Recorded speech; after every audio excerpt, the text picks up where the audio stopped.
স্বাধীনতা কাকে বলে? রয়েছে কি লেখা জাতীয় পতাকায়? পতাকা দেখিয়ে শিশু জিজ্ঞাসে স্কুলের শিক্ষকের, কিছুই তো লেখা নাই পতাকায়। স্বাধীনতা কাকে বলে? শিক্ষক শুনিয়া কম, দ্বিতীয় শ্রেণীর ছাত্র তীরে।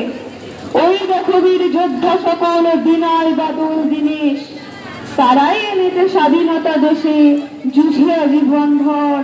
ক্ষুদিরাম বসু, গান্ধী, সুভাষ হয়েছেন শহীদ নর। স্বাধীনতা টপিকে শুধুই বাতাসে ওড়ে, মনে মনে বালক খুঁজিতে থাকিল আসল স্বাধীনতার মানে। 17 বছর পেরিয়ে কিশোর যোগ দিল সেনা বাহিনীর টানে, জাতীয় পতাকার মর্যাদা দিতে বীর বদ্ধপরিকর।